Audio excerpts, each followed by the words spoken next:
नमस्कार मित्रों। आज खुशी है मुझे कि मैं ऑनलाइन फेसबुक पर आ गया और खास मैं आभार उनका भी मानूंगा, नर्मदापुरम कला जगत और उनकी कला श्रेणी जो है कला विथी।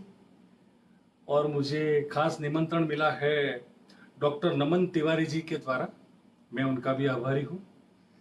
और मेरे वार्ता का विषय है कार्टून कला में कैरिकेचर।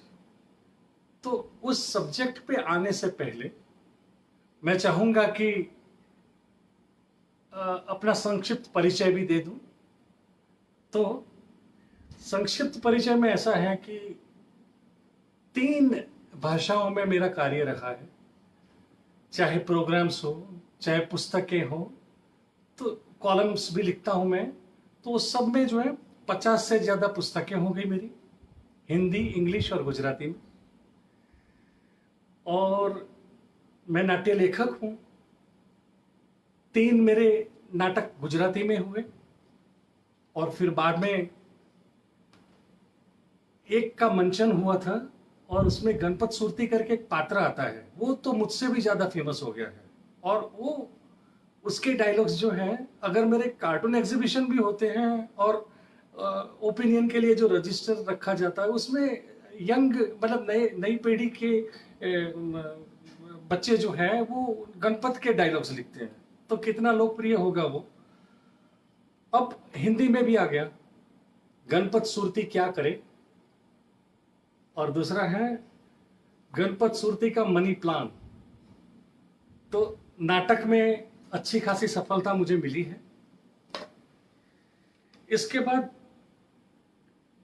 कविता मेरा शौक है, तो गंभीर और हास्य व्यंग्य की दोनों तरह की कविताएं मैं लिखता हूं। अभी लेटेस्ट ये जो एक अंक आया है धबक करके, वो पूरा मुझ पर केंद्रित है।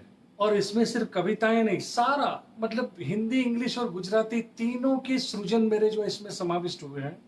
और बहुत अच्छा, क्योंकि 60 साल मेरे हो गए, अगर आपको लगते हो तो अच्छा है। तो 60 साल हो गए, तो षष्ठी पूर्ति के प्रसंग पर ये प्रकाशित किया गया है धबक। इसमें ज्यादातर गंभीर कविताएं और मेरी गजलें हैं, हिंदी और गुजराती दोनों में। इंग्लिश में तो खैर गजलें लिखते नहीं। और व्यंग्य काव्य भी मैं अच्छे खासे लिखता हूं, गुजराती में तो बहुत, लेकिन हिंदी में भी संग्रह आ चुका, मैं और निर्मिश। तो ये व्यंग्य काव्यों का संग्रह है। इसके बाद आपको ताजुब होगा कि मैंने शॉर्ट फिल्म्स बनाई, वो भी 3 लैंग्वेजेस में। तो आप अगर गूगल में सर्च करेंगे तो सब कुछ आपको, यूट्यूब पे सारे मैं जो बोल रहा हूं वो सब कुछ मिल जाएगा। तो एक मैंने शॉर्ट फिल्म बनाई थी, निर्मिशाइज योर ब्रेन। इस नाम का मेरा एक कलेक्शन भी है, कार्टून कलेक्शन भी है। तो वो 3 लैंग्वेजेस में वो फिल्म बनी थी। और मैं खुशनसीब हूं कि अमेरिका में कैलिफोर्निया के 2 सिटी में मल्टीप्लेक्स में फिल्म को रिलीज की गई। और आप जानते हैं किसने रिलीज की? मनोज बाजपेयी और पल्लवी जोशी। तो इसको भी एक अचीवमेंट तो आप मान सकते हैं। और जब मल्टीप्लेक्स में दिखाई गई तो ऑडियंस में हॉलीवुड स्टार्स भी बैठे हुए थे। तो मेरे लिए तो गौरव की बात है। और ज्यादा गौरव की बात इसलिए भी है कि मैं तो भूतकाल में गोडाउन का मजदूर था। मुझे मेरी आंखों पर विश्वास नहीं हो रहा था कि एक मजदूर के तकदीर में ये कैसे हो गया। चलिए, बहुत लंबी बातें हो जाएगी, लेकिन मैं गायक भी हूं। तो मैंने कुछ गुजराती सीरियल्स में गाने भी गाए हैं। और मैं क्या क्या याद रखेंगे आप, ओएनजीसी का इंजीनियर भी तो हूं, मतलब कि था।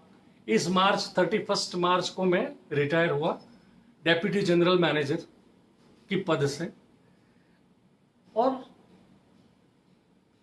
अभिनेता भी हूं। मैंने हंसे वो हैप्पी करके एक सीरियल थी, उसमें 6 एपिसोड मुझ पर केंद्रित थे। उसके स्क्रिप्ट, उसके डायलॉग्स भी मैंने ही लिखे थे। और मेरा अभिनय बहुत सराहा गया। कॉलमिस्ट के रूप में भी मैंने जैसे बताया कि मैंने तीनों लैंग्वेजेस में मैं करता हूं, तो भास्कर ग्रुप का कॉलमिस्ट भी मैं रह चुका। और तब भास्कर ग्रुप का गुजराती जो अखबार है दिव्य भास्कर, उसमें मेरी कॉलम आती थी हास्य से रुदन तक। तो हास्य से रुदन तक, अच्छा मैंने बीच में बताना भूल गया मैं कि मैं अमेरिका में जब गया था, तो ये मनोज बाजपेयी और पल्लवी जोशी का, खैर, तो तब वो हास्य से रुदन तक करके जो मेरी कॉलम थी, वो नरेंद्र मोदी जी तब चीफ मिनिस्टर थे गुजरात के, तो कभी कभी वक्त निकाल के वो पढ़ते थे। और उन्होंने मुझे स्पेशली एक खत लिखा था, मैं आपको ये दिखाना चाहता हूं। मैंने उनका कैरिकेचर तो खैर बनाया ही है, और उनका खत जो है वो पढ़ने लायक है। उन्होंने मेरी कॉलम का जिक्र भी किया है इसमें, जब वो चीफ मिनिस्टर थे गुजरात के।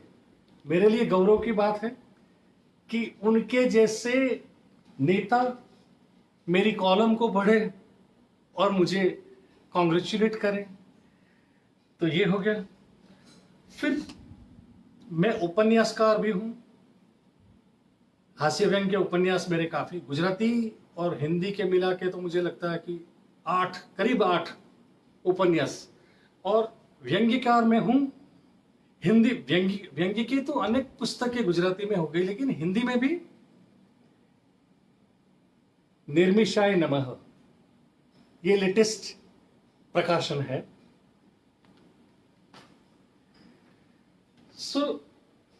अब एक और आपको सरप्राइज देना चाहता हूं कि मैं तबला वादक भी हूं। फिर आप कहेंगे कि निर्मिश जी आप क्या क्या है, कोई चीज छोड़ी भी है कि नहीं, वो आपकी मर्जी। लेकिन मेरे गुरु थे सुधीर कुमार सक्सेना जी, और अजराड़ा घराने का मतलब तबला वादन में सीखा इनसे। बहुत बड़ा नाम, बड़ौदा की जो MS यूनिवर्सिटी है, नहीं I am sorry, but music college जो है, उनमें तबला सेक्शन के हेड भी थे। और सुधीर कुमार सक्सेना जी शायद अजराड़ा घराने का बड़ा जो कह सकते हैं वो आखिरी नाम है, इसके बाद कोई बड़ा नाम आया नहीं।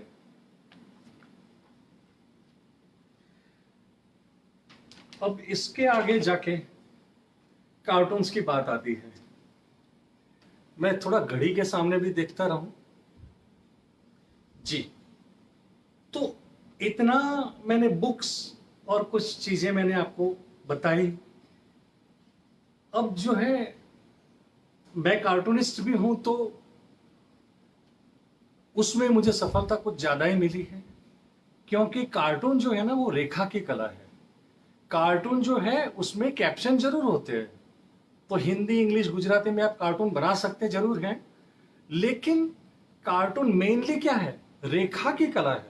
और रेखा को अनुवाद की जरूरत नहीं होती, रेखा में वक्रता होती है। और कार्टून्स जो है, तो इसलिए मुझे सफलता ज्यादा मिली कि दूसरी लैंग्वेज में भी आपको जाना है, और आपने अगर निःशब्द कार्टून बिना शब्द के, तो वो चले जाएंगे, किसी भी लैंग्वेज में चले जाएंगे। लेकिन अब जो बात आ रही है कार्टून की, तो बहुत रोमांचक उसका इतिहास भी है। और ज्यादातर लोगों को कंफ्यूजन होता है कि कार्टून और कैरिकेचर, कार्टून और कैरिकेचर दोनों का डिफरेंस क्या है, तो वो मैं आपको बताऊंगा। लेकिन उससे पहले मैं आपसे कुछ ऐसी चीजें शेयर करना चाहता हूं कि कार्टून्स में मुझे इतना, कार्टून और कैरिकेचर्स में इतनी सफलता मिली कि 11 नेशनल रिकॉर्ड्स मेरे सेट हुए हैं, लिम्का बुक ऑफ रिकॉर्ड्स। और एक बार तो रिकॉर्ड का भी रिकॉर्ड ये बना कि एक ही साल में मैंने 5 रिकॉर्ड मेरे माने गए। और ये है एक साल में 5 रिकॉर्ड, वो रिकॉर्ड का भी रिकॉर्ड है। और ज्यादातर जो है मेरे रिकॉर्ड्स जो हैं वो तो या तो पुस्तक के रूप में साहित्य का हो, या ज्यादातर कार्टून और कैरिकेचर्स का। तो ये एक साल में 5 रिकॉर्ड्स मेरे हुए थे। बात चल रही है कार्टून्स की। फिर लेटेस्ट मेरी जो प्रदर्शनी है वो लंदन में लगाई गई,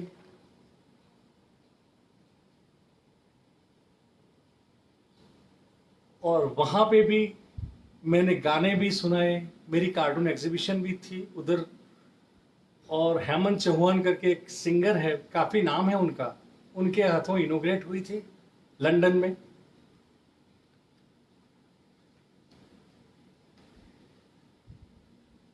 फिर थोड़ी पुस्तकों की, फिर हम जो है पूरे विषय पे आ जाएंगे, लेकिन कार्टून्स की बात चल रही है और कैरिकेचर्स की बात चल रही है। निर्मिशाइज योर ब्रेन, मैंने कहा था कि मैंने मेरा जो है शॉर्ट फिल्म इसी नाम से शॉर्ट फिल्म बनी थी, लेकिन ये काफी फेमस हुआ, निर्मिशाइज योर ब्रेन।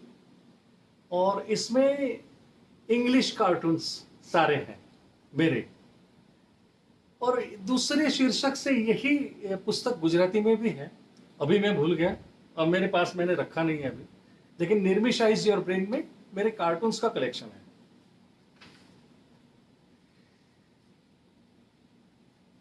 खुशी की बात है मेरे लिए, नरेंद्र मोदी जी तो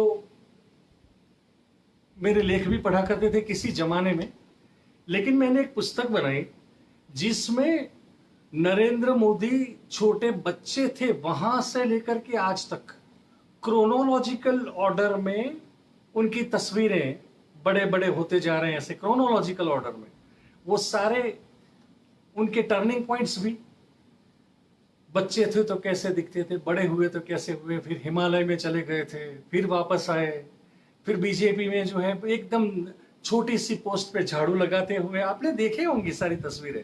लेकिन उनको आधार रख करके मैंने कैरिकेचर्स की एक श्रेणी बनाई, Narendra Modi wave in caricatures.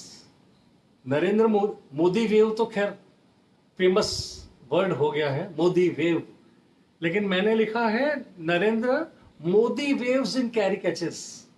और इसको मैं सदनसीब हूं कि पेट्रोलियम मिनिस्टर, क्योंकि मैं ओएनजीसी में काम करता था, और तब पेट्रोलियम मिनिस्टर ने मुझे स्पेशली बुलाया अपने ऑफिस में, और इस पुस्तक का उन्होंने मतलब इसको लॉन्च की इस पुस्तक को।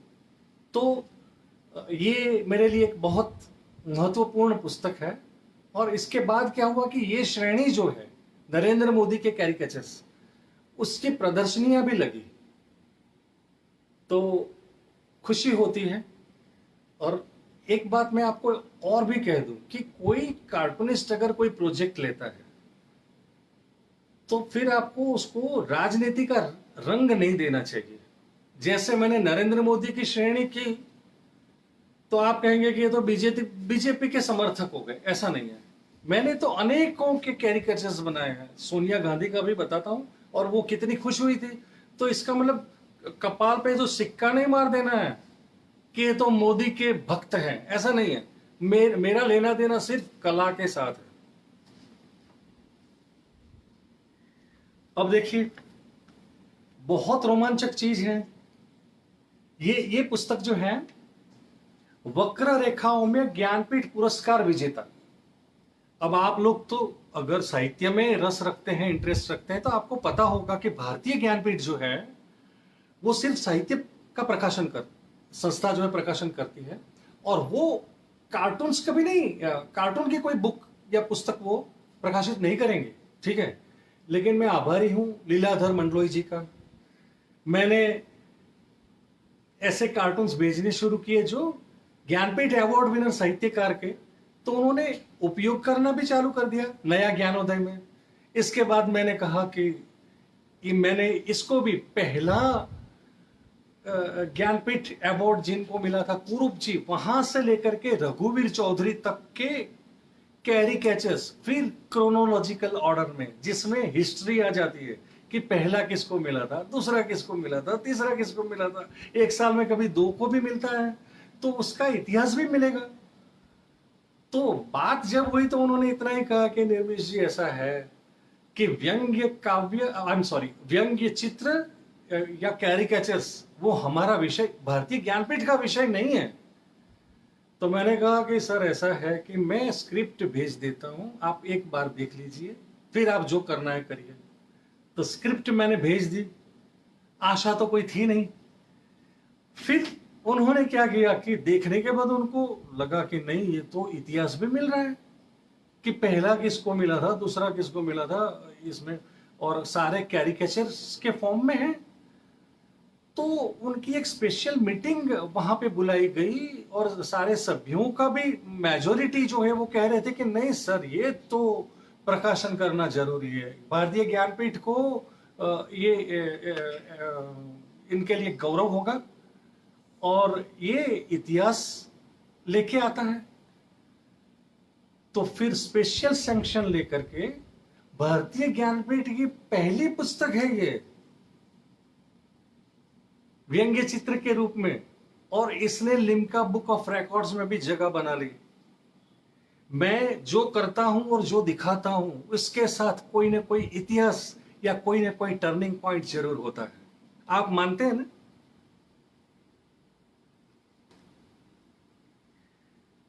तो ये हुई कैरिकेचर्स की बात। अब जो है हम विषय पर आते हैं। विषय पर आते हैं कि भाई मेरा वार्ता का विषय ये है कि कार्टून कला में कैरिकेचर्स। तो caricature itself is a cartoon. तो फिर कार्टून और कैरिकेचर दो शब्द अलग क्यों हैं? तो इस बात पे हम आते हैं। पहली बात ये कि कार्टून जो होता है नॉर्मली, आपने जैसे आर के लक्ष्मण का टाइम्स ऑफ इंडिया में देखा होगा, you said it, pocket cartoons कहते हैं उसको। पॉकेट जैसा दिखता है, पॉकेट कार्टून्स वर्ड ही ऐसा है, राजनीति के, हाँ, पॉलिटिक्स के इश्यू लेकर के उसके ऊपर व्यंग्य आता है। तो यू सेड इट बहुत फेमस, और आर के लक्ष्मण जी के साथ मेरे बहुत अच्छे ताल्लुकात भी थे, वो भी बाद में आएगा आपके। तो मैं कहना ये चाहता हूं कि आप सैंपल दूर का लेंगे तो शायद आपको समझने में तकलीफ होगी, लेकिन यू सेड इट ही ले लेते हैं ना, कि उनकी पॉकेट कार्टून सीरीज जो थी उसमें चित्र का भाग होता था, रेखांकन। कार्टून के दो हिस्से होते हैं, एक होता है रेखांकन, वो व्यंग्यपूर्ण होना चाहिए, वक्रता होनी चाहिए उसमें, नॉर्मल स्केच नहीं है कार्टून। तो वक्रता के साथ वक्रतापूर्ण चित्रांकन, और नीचे कैप्शन होता है जो है विचार। दो हिस्से हैं, रेखांकन और विचार। रेखांकन जो होता है वो वक्रतापूर्ण होना चाहिए, और इसमें एक खास चीज है, जैसे कविता में होता है ना, कविता जो है वो कम से कम शब्दों को लेकर के आनी चाहिए, बिन जरूरी शब्द उसमें नहीं होने चाहिए। तो कार्टून में भी ऐसा ही है। कार्टून मेनली रेखा की कला है, शब्द की कला नहीं है, लेकिन पूरक है कैप्शन। तो कैप्शन में कम के कम से कम शब्द में आना चाहिए।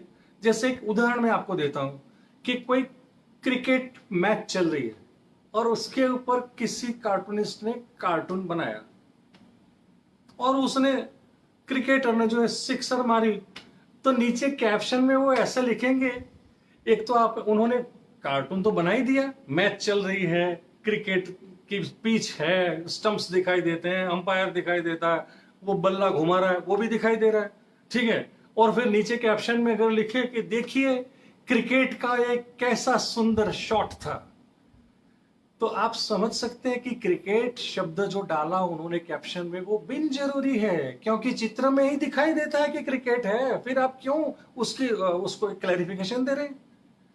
इसका मतलब यह है कि ये वर्ड जो है वो जबरदस्ती बीच में घुस गया है, जिसको निकाल देना है।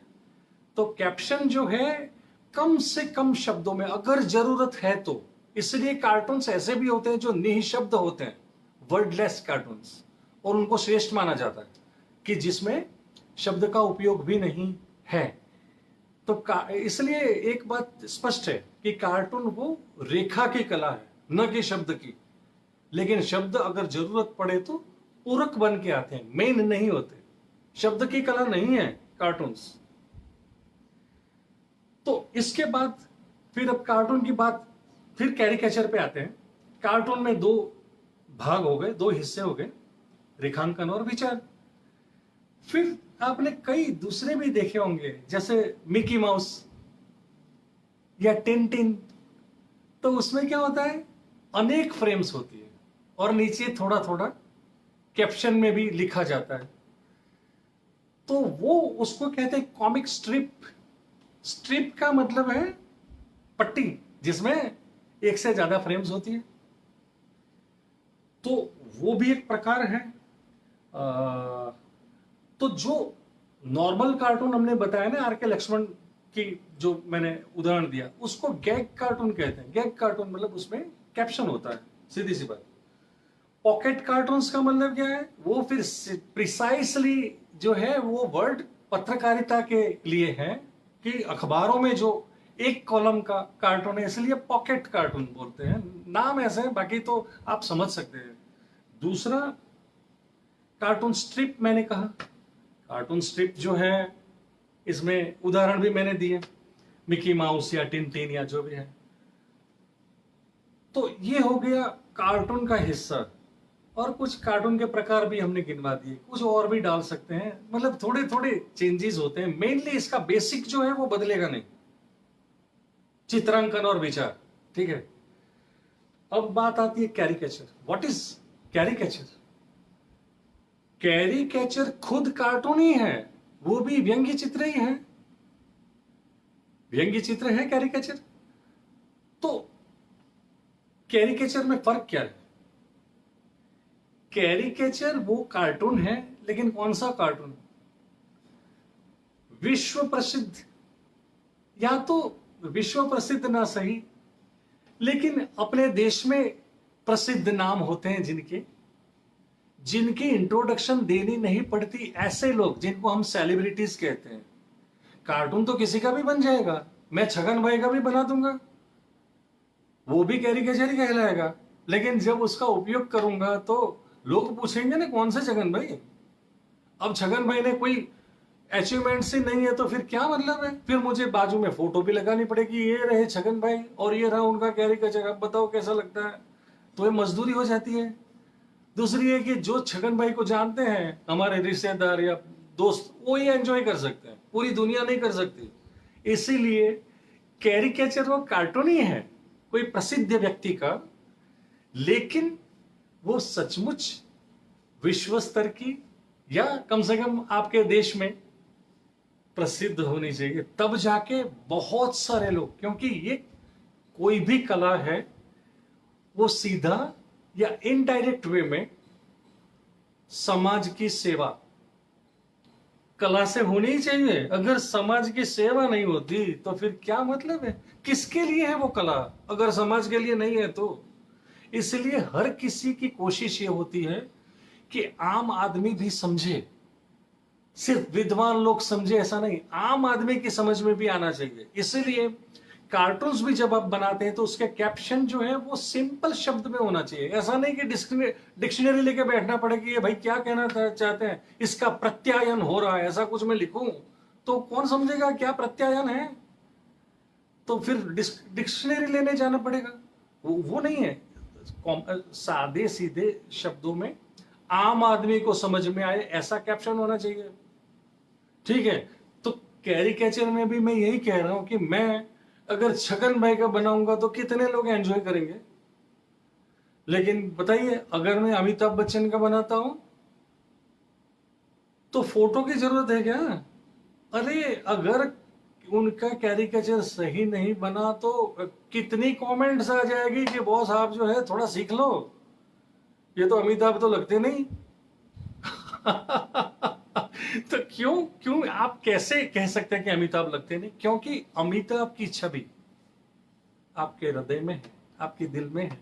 इनको इंट्रोडक्शन की जरूरत नहीं है कि ना? तो अमिताभ बच्चन का बना दूं या प्रेसिडेंट बुश का बना दूं या नरेंद्र मोदी का बना दूं, तो फिर मुझे फोटो लगाने की जरूरत नहीं साइड में कि देख लो और कंपेयर करो। कोई कंपेयर करने की जरूरत नहीं है। आदमी आराम से कह देगा कि भाई आपने तो व्हाइट दाढ़ी बना दी मतलब नरेंद्र मोदी हो गए, ये तो किसी एंगल से लगते नहीं।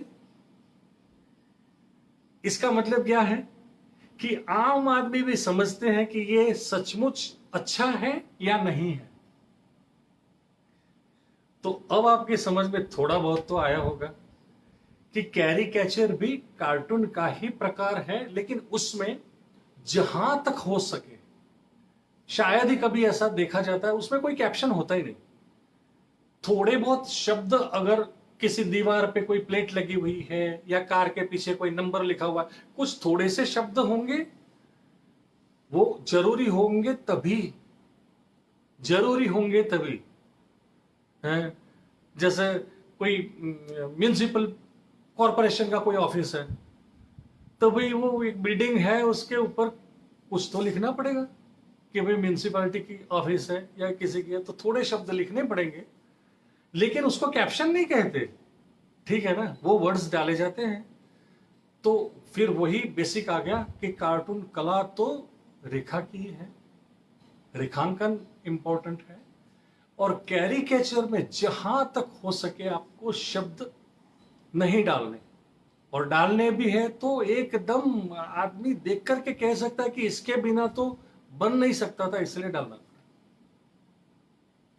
तो अब आ गई बात समझ में कि कार्टून्स, जो गैग कार्टून्स कहते थे कि दो हिस्से, रेखांकन, कैप्शन।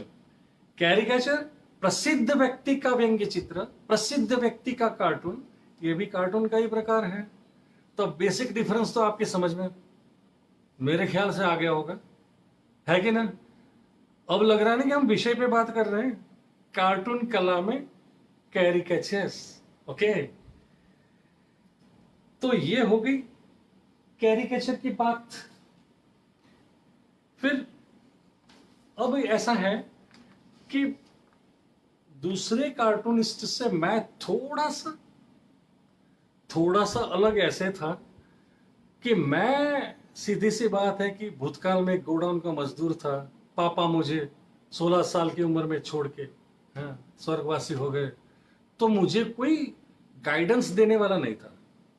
मैं शहर में बड़ा हुआ मोगली हूं, कंक्रीट जंगल में, तो अपनी गलतियों से कुछ सीखता गया।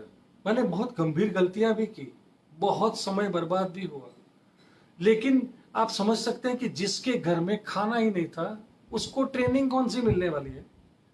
लेकिन आप बिलीव नहीं करेंगे कि मुझे बहुत शौक था। मैं लाइब्रेरी में जाता था और वहां पे किताबें पढ़ता था जब मौका मिले। बाद में फिर कार्टून्स मैंने बनाने शुरू किए, और पता नहीं मुझे कोई सिखाता नहीं था, लेकिन मुझे ऐसा लगता था कि अखबारों में छप सकता है, मैगजीन में छप सकता है। तो एक बार तो इतनी छोटी उम्र में स्कूल में पढ़ रहा हूं, और स्केचबुक में पेंसिल से बनाए हुए कार्टून लेकर के गुजरात के सबसे बड़े अखबार में चला गया, एडिटर के पास। उनको भी बड़ा अजीब सा लगा कि ये बच्चा हाफ पैंट पहन के आया हुआ है यूनिफॉर्म में, और स्केचबुक में पेंसिल से बनाए हुए कार्टून। तो उन्होंने खैर इतना मुझे कहना पड़ेगा कि निराश ही किया। उन्होंने ज्यादा, उनके पास टाइम ही नहीं था देखने का, लेकिन उन्होंने कहा कि बेटे बहुत जल्दी आ गए हो, अभी सीखो पेंसिल से बनाए कार्टून कैसे छपेंगे। आप जरा किसी गुरु के पास जाओ, कहीं सीखो, सिस्टमेटिक वे में सीखो, तो समझ में आएगा आपके। और मुझे वापस भेज दिया गया। लेकिन तब मेरी समझ में थोड़ा बहुत तो आया कि वो पेंसिल से नहीं चलेगा, क्या करना पड़ेगा। उस जमाने में थोड़ी ना गूगल था, इंटरनेट थोड़ी ना था, तो कैसे पता चलेगा। लेकिन अपनी गलतियों में से सीखता गया। लेकिन एक बार ऐसा हुआ कि जनसत्ता ग्रुप, उसके कुछ मैगजीन्स भी थे, तो वहां गया और फिर वही संपादक को मिला। तो उनको बड़ा अजीब सा लगा कि इतनी छोटी उम्र का लड़का जो है आ गया है। मैंने कहा सर देखिए ना, तो फिर वही स्केचबुक। लेकिन उन्होंने पेन लिया और मुझे कहा कि बेटे बढ़िया बनाया भाई आपने। तो उन्होंने कार्टून्स देखे, कह रहे भाई कार्टून्स तो अच्छे। फिर उन्होंने अपने असिस्टेंट को बुलाया, कह रहे इनको समझाओ कैसा करना है। तो उस जमाने में ऐसा नहीं था कि हम चाहे तो जूम कर देते हैं, चाहे तो किसी भी साइज में कर देते हैं, ऐसा नहीं था। उस जमाने में क्या था, ब्लॉक बनते थे कार्टून्स के लिए। तो ब्लॉक के हिसाब से आपको मैगजीन में जो कॉलम होती है, एक कॉलम का कार्टून, दो कॉलम का कार्टून, तीन कॉलम का कार्टून, तो उस साइज में बनाना पड़ता है। और मेटल का बनता था ना ब्लॉक, तो उस हिसाब से फिर छोटा बड़ा नहीं होता था, इसलिए वो ले गए। फिर मुझे समझाया कि देखो, एक कॉलम का बन सकता है, दो कॉलम का बन सकता है, तीन कॉलम का बन सकता है, लेकिन आपको साइज ध्यान में रखनी पड़ेगी। दूसरा ये कि पहले पेंसिल से बना, इतना पेन कौन लेता है। वो एक जमाना था कि लोग इतना, सब तो नहीं लेकिन कोई तो ऐसा था कि जो बच्चे को समझा रहा है। तो मुझे समझाया कि निर्मिश ऐसा है, हमारी मैगजीन में जो छपने जा रहे हैं वो कार्टून देख लो। तब जाके मैंने पहली बार देखा कि ब्लैक इंक से बने हुए थे। फिर उनका एक आर्टिस्ट था, उसने बताया कि बेटे ऐसा है, पहले पेंसिल से बनाओ, फिर आप जब सेटिस्फाइड हो जाओ, संतोष हो जाए कि नहीं ठीक ठाक है, जो नहीं काम की वो रेखाएं मिटा दो, ये सब करो, उसके बाद स्केच पेन ले लो।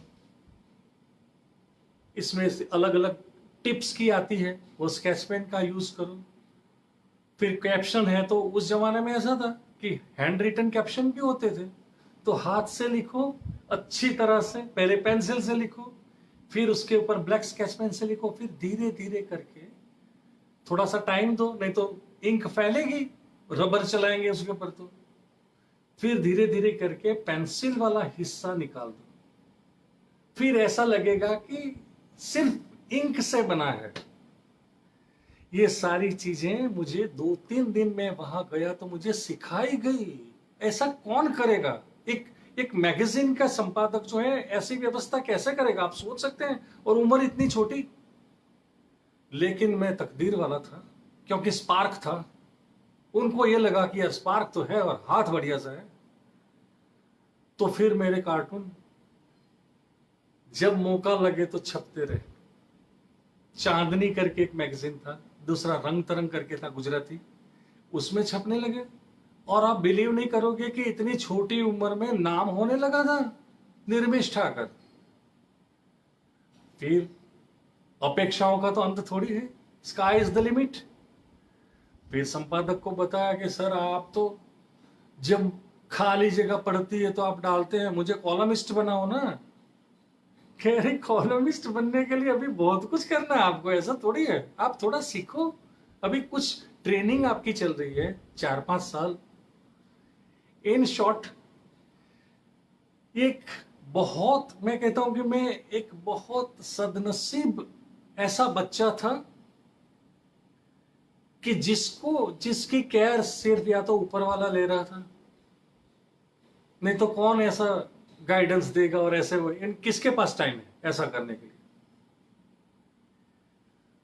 तो लेकिन तब से मेरे दिमाग में एक चीज सेट हो गई कि वो जहां एक आर्टिस्ट टेबल पे बैठ के कार्टून या चित्र जो भी है वो बना रहा है, वो मैंने देखा प्रेस में, इसका मतलब कि ये तो नौकरी करता है। हाँ, उसके 7 या 8 घंटे का टाइम होगा नौकरी में, तो इसके लिए तो पार्ट ऑफ ड्यूटी है, नौकरी में कर रहा है वो। लेकिन पता नहीं, मैं सोचता बहुत था, घर में जाके अकेले सोच रहा था कि देखो, अगर मैं घर से बाहर नहीं निकलता, अगर मैं एक जगह पे मुझे भगा भी दिया गया, निकलो यहां से, क्या टाइम वेस्ट करते हो, लेकिन फिर दूसरी जगह पे गया, इसका मतलब यह कि दुनिया एक जैसी नहीं है, कुछ अच्छे लोग भी हैं, कुछ बुरे लोग भी हैं। तो 2-4 बुरे लोगों का अनुभव लेकर के आप सारी दुनिया खराब है ऐसा ऐसा ऐसा कर कह सकते हैं क्या? वो तारण तो नहीं निकल सकता। लेकिन इतने छोटे बच्चे के दिमाग में भी एक चीज घुसी कि मैं घर में बैठा रहता तो कौन चलो बुलावा आया है ऐसा करके मुझे कोई बुलाता क्या? खुद जाना पड़ता है, स्ट्रगल करनी पड़ती है, घर से बाहर निकलना पड़ता है। अब जो है, कविता तो मेरा शौक का विषय है ही, लेकिन अभी सूर्य भानु गुप्त जी मुझे याद आ गए। इसलिए कह रहा हूं कि दूसरे कार्टूनिस्ट से निर्मिश ठाकर क्यों अलग है, इसका जवाब भी इसमें मिलेगा और कार्टून कला के बारे में भी बात होती जाएगी। तो सूर्य भानु गुप्त जी ने लिखा है सूर्य भानु गुप्त जी ने एक बहुत सुंदर कविता लिखी थी। लिखा था, जिनके अंदर चिराग जलते हैं, जिनके अंदर चिराग जलते हैं, घर से बाहर वो ही निकलते हैं। घर का बहुत बड़ा अर्थ है। अगर आप दिल्ली के हैं, ठीक है, या तो कोई कोई भी यूपी या कोई राज्य बड़ा ले लीजिए, कुछ ले लीजिए, चलो दिल्ली ही ले लेते हैं। तो अगर पूरे भारत की बात हो रही है और आप दिल्ली में हैं, तो दिल्ली आपका घर है, ठीक है। लेकिन अगर दिल्ली की बात चल रही है तो आप पर्टिकुलर एरिया में रह रहे हैं, वो एरिया आपका घर है। उस एरिया की बात चल रही है और आपकी सोसाइटी है, तो वो सोसाइटी आपका घर है। लेकिन वो सोसाइटी की बात चल रही है तो आपके बंगलों का पर्टिकुलर नंबर है, वो आपका घर है। इसलिए घर का बहुत बड़ा अर्थ है। जब पूरी दुनिया, पूरे विश्व की बात चल रही है तो भारत मेरा घर है। भारत की बात चल रही है तो गुजरात मेरा घर है। गुजरात की बात चल रही है तो अहमदाबाद मेरा घर है। अहमदाबाद की बात चल रही है तो साइंस सिटी एरिया मेरा घर है। साइंस सिटी एरिया की बात चल रही है तो मेरी सोसाइटी, वो मेरा घर है, ठीक है। लेकिन सूर्य भानु गुप्त ने क्या कहा है कि जिनके अंदर चिराग जलते हैं। आप सोचिए, चिराग जलना मतलब अंदर चिराग जलना मतलब क्या है? दूसरों से कोई अलग चीज आपके अंदर प्रकट हो रही है। अंदर चिराग जलना मतलब एक प्रेरणा का आविर्भाव होना। प्रेरणा मिलती है कि कुछ करना है।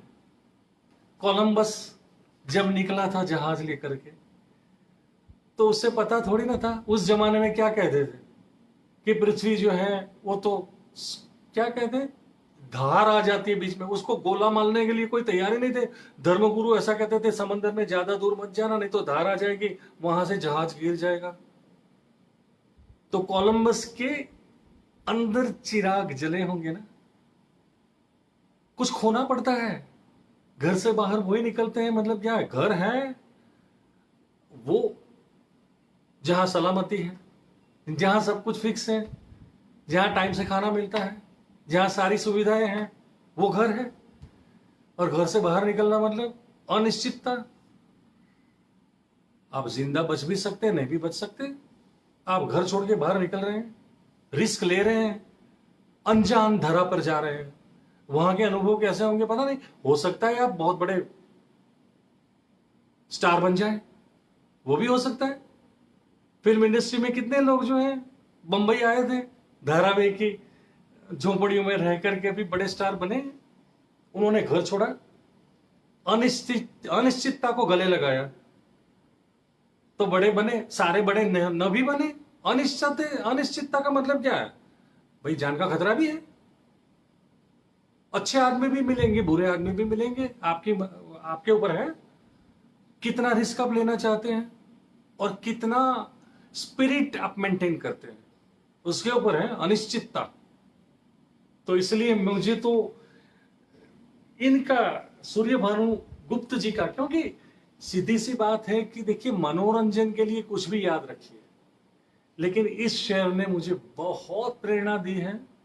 और जब भी मैं एक पर्टिकुलर जगह जहां पे मुझे लगता है कि मैं सेफ हूं, मेरी सुविधाएं सारी हैं, लेकिन वो ठहरा हुआ पानी है, वो नदी नहीं है, ठहरा हुआ पानी, वो घर बन जाता है।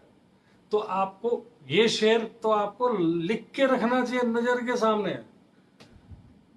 कि जिनके अंदर चिराग जलते हैं, घर से बाहर वही निकलते हैं। सिद्धार्थ जो है वो गौतम बुद्ध कैसे बना? जब उसने घर छोड़ा। नहीं तो क्या था? राजकुमार था, कौन सी सुविधा नहीं थी उसके पास, लेकिन उसने घर छोड़ा, तब जाके आज जो है। ऐसे तो राजकुमार बहुत से आए और गए,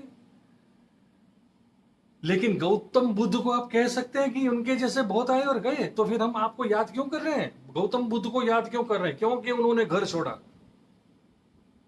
धर्मेश ठाकर जो है वो सिर्फ वो कार्टूनिस्ट नहीं है जो रूम में बैठ करके बनाता है, उसने भी अनिश्चितताओं को गले लगाया, स्ट्रगल की, गालियां खाई, अपमान भी सहे, लेकिन एक चीज दिमाग में बैठ गई कि निर्मिश कार्टून भले ही बनाओ लेकिन यार घर में बैठ के नहीं, बाहर निकलो, अनुभव लो, लोगों से मिलो। अलग अलग प्रकार के लोग होते हैं, उनकी बोली अलग होती है, उनका पहनावा अलग होता है, उनकी सोच अलग होती है। जितना एक्सपीरियंस आपको मिलेगा इतनी डेप्थ आएगी आपकी कला में, और हर कला में। मैं सिर्फ कार्टून की बात नहीं करता, आप अगर ड्रामा भी लिखते हैं तो क्या ये अनुभव काम नहीं आएगा? हरियाणवी बोली जो है ऐसे ही हो जाएगी। आप ऐसे ऐसे पात्र, कितने लोग जो हैं वो तो ऐसे पात्रों को ले आते हैं नाटक में या फिल्मों में। MS धोनी जो है, सुशांत सिंह राजपूत ने तो कितनी मेहनत की धोनी जी को आत्मसात करने के लिए। इसका मतलब क्या है कि ये तो चलो एक उनका एक पर्टिकुलर फिल्म के लिए करना पड़ा, लेकिन आप अगर सचमुच घर से बाहर निकले हैं, बहुत बड़ा अनुभव है आपका, तो अनुभव कहीं ना कहीं काम आएगा। लोकगीत होते हैं, गुजरात के अलग होते हैं, राजस्थान के अलग होते हैं, कश्मीर के अलग होते हैं कि नहीं? लोकगीत की धुनों में से क्या क्या संगीत निकल के आया है फिल्मों में, देखिए जाके। लेकिन ये कैसे होगा? जिनके अंदर चिराग जलते हैं घर से बाहर वो ही निकलते हैं। घर से बाहर निकलना जरूरी है, अनिश्चितता को गले लगाना जरूरी है। बात कार्टून की ही चल रही है, मैं कह रहा हूं, लेकिन ये वो कार्टूनिस्ट है जो घर से बाहर निकला, क्योंकि अनुभव ही मुझे ऐसा हुआ। मुझे ऐसा लगा कि मैं बाहर नहीं निकलता तो मुझे कौन समझाता। मैं तो एक ऐसा लड़का था जिसके पापा भी नहीं थे, कोई ट्रेनिंग भी नहीं थी, पैसे भी नहीं थे, लेकिन गया और देखा कि ये तो ऐसा ऐसा है। इसका मतलब क्या है? तो दिमाग में इतना तो बैठ ही गया मेरे दिमाग में कि मैं क्लर्क की तरह काम नहीं करूंगा। तो बाकी कार्टूनिस्ट भी हैं, वो प्रेस में होते हैं, उनको एक अलग से कैबिन ऑफिस दे दी जाती है, उस ऑफिस में बैठ के वो करते रहते हैं, लेकिन वो बाहर नहीं निकलते ना। वो भी बाहर निकलते तो निर्मिश ठाकर की तरह वो भी नाट्यकार होते, वो भी सिंगर होते, नहीं होते। ये कैसे मिल गया बताओ? एक गोडाउन का मजदूर ONGC का डेप्यूटी जनरल मैनेजर कैसे हो गया? ऐसे ही हो गया? जादू हो गया क्या? जादू नहीं हो गया। इसीलिए मैं कहता हूं दूसरे कार्टूनिस्ट से मैं अलग हूं, और उसका घर से बाहर निकलने का फायदा मेरे नाटकों को मिला है, मेरे संगीत को मिला है, मेरी उपन्यास को मिला है। मैंने उपन्यास लिखे, उसमें भी ऐसे ऐसे बहुत से कैरेक्टर हैं। राजस्थानी कैसे बोलते हैं, या कच्छ के लोग कैसा बोलते हैं, कैसा सोचते हैं, ठीक है। अब जो है मेन बात आती है कि अमिताभ बच्चन का कैरिकेचर बनाना है जनाब, तो आप अपनी रूम में बैठ करके भी तो बना सकते हैं। इसके लिए अमिताभ को मिलना जरूरी है? कैरिकेचर बनाने के जरूरी नहीं है, लेकिन मुझे पूछे तो मैं कहूंगा जरूरी है, बिल्कुल जरूरी है। मैं खुराफाती आदमी अब जो है ऐसे ऐसे किस्से सुनाऊंगा, तब जाके आपको लगेगा कि यार ये तो कुछ अलग बात हो गई। अलग बात कैसे होती है? वही मैं बताता हूं कि मैं ऐसा कार्टूनिस्ट कि जिसकी कॉलम जमी हुई है, और फिर क्या हुआ कि उस कॉलम ने एक बहुत बड़ा अट्रैक्शन क्रिएट कर दिया। कार्टूनिस्ट के कैमरा से करके एक पुस्तक थी, ये रही। बात काम की ही चल रही है, कैरिकेचर्स की। देखिए, कार्टूनिस्ट के कैमरा से उसमें आप देख सकते हैं, हाँ अनु कपूर है, या तो अनु मलिक है, या शम्मी कपूर दिखाई देंगे आपको, हैं तबस्सुम दिखाई देगी, पीछे अमीन सयानी जी दिखाई देंगे आपको, हाँ जगजीत सिंह जो है, ये सारे बहुत सारे है, पंकज उधास है। ये फोटो कहां से आ गए? फोटो वहां से आ गए कि फिर जो है, मैं यही तो कहना चाहता हूं आपको कि ये एक ऐसा परिमाण मर्ज हुआ। दूसरे कार्टूनिस्ट जो हैं वो सिर्फ अमिताभ के कैरिकेचर बनाते हैं रूम में बैठ करके, लेकिन मैंने सोचा कि यार चलो जिसका कार्टून या कैरिकेचर बना रहे हैं उसको मिलके देखते हैं क्या होता है। अरे बाप रे, रोमांचक यात्रा। और इसमें क्या हो गया कि एक तो बहुत बड़े अखबार का कॉलमिस्ट में, और मैंने जब मिलना शुरू किया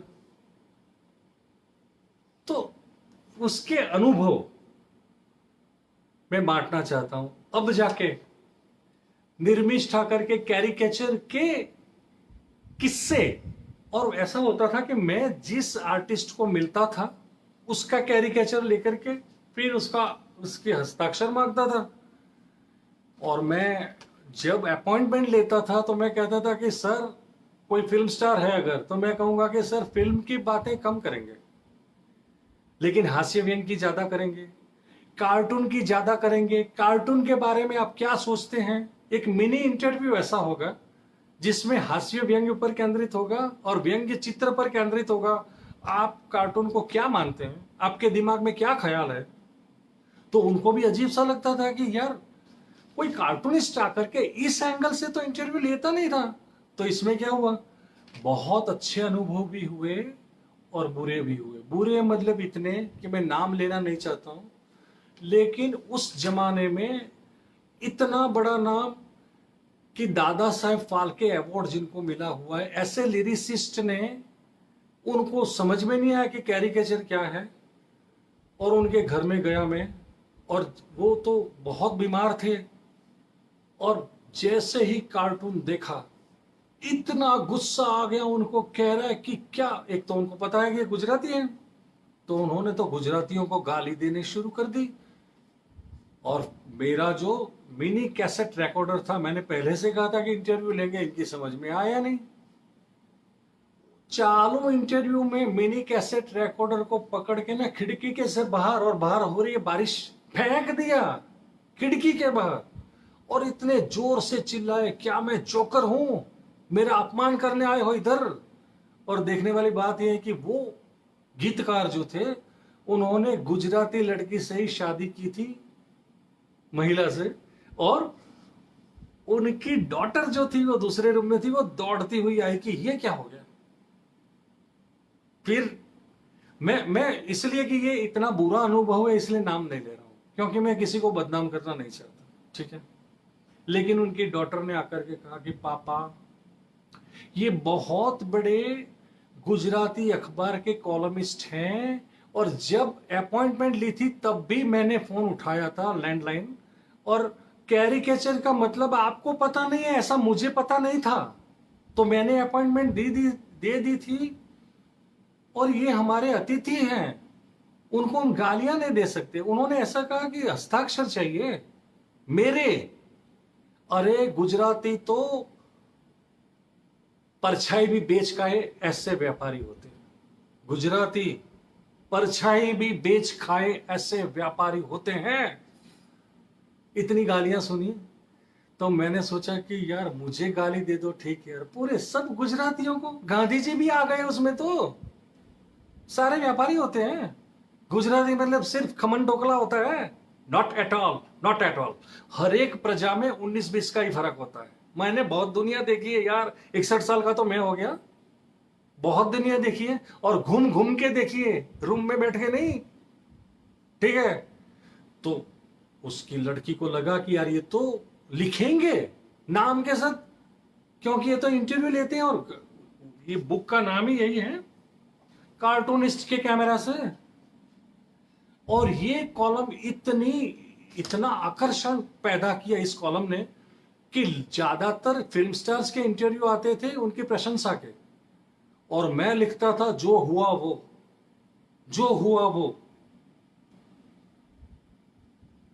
तो उनकी लड़की ने कहा कि पापा आप क्या कर रहे हो, ये जब अपॉइंटमेंट लेकर के आए हैं तो हमारे अतिथि हैं, फिर आप सब गुजरातियों को गाली दे रहे हो। सारे व्यापारी है, परछाई भी बेच खाएंगे। आप ये भी भूल गए कि मेरी माँ भी तो गुजराती है और उसकी बेटी हूं मैं। आपको शर्म नहीं आती? गुजराती से शादी किसने कहा था कि करो? वो कह रही है। और उसने बहुत नम्रता से मुझे कहा कि सर, उम्र मेरी छोटी थी फिर भी, हम दोनों एक ही एज के थे, फिर भी कह रहे सर आप ये सब मत लिखिएगा प्लीज, प्लीज मैं आपसे विनती करती हूं कि आप ये सब मत लिखिएगा। कार्टून कला पसंद नहीं है मेरे पापा को, ये आप लिख सकते हैं, लेकिन गुजरातियों को गालियां दी थी वो मत लिखिएगा प्लीज, नहीं तो बहुत बड़ा विवाद हो जाएगा। उसके बाद उनको समझ में आया तो कह रहे निर्मिश, मेरी फिल्म के बारे में, मेरे गानों के बारे में, गीतों के बारे में आप जो पूछो मैं इंटरव्यू देने के लिए तैयार। मैंने कहा नहीं सर, हमारी बात क्या हुई थी? हास्य व्यंग्य पर केंद्रित होगी और व्यंग्य चित्र पर केंद्रित होगा ये इंटरव्यू, साक्षात्कार। तो सवाल तो था सारे वही रहेंगे। और आप जब कार्टून को कला नहीं मानते, आप कह रहे मुझे जोकर जैसा बना दिया, मुझे अपमानित कर दिया, इसका मतलब कि सेंस ऑफ ह्यूमर नहीं है। सीधी सी बात है। तो लेकिन उनकी लड़की ने जो वचन मांगा मुझसे, तो मैंने इतना हिस्सा निकाल दिया था, लेकिन वो छपा, नाम के साथ छपा, क्योंकि अखबार में तो फोटोग्राफ और कार्टून सब रखा जाता है, नाम तो आएगा ही। अभी मैं उनको नहीं उनका जिक्र करके बुरा भला कुछ करूंगा, क्योंकि वो है भी नहीं अभी, ठीक है, लेकिन छपा था। और इसलिए एक कार्टूनिस्ट का कॉलम कार्टूनिस्ट के कैमरा से, इसलिए कि ये वो कार्टूनिस्ट है जो टेबल पे बैठ के सिर्फ कैरिकेचर्स नहीं बनाता, लेकिन जिसका कैरिकेचर बना उसके घर जाता है और पूछता है कि बॉस क्या फील करते हो बताओ। तो इसलिए अब जो है ऐसे ऐसे नाम आएंगे कि आप दंग रह जाएंगे।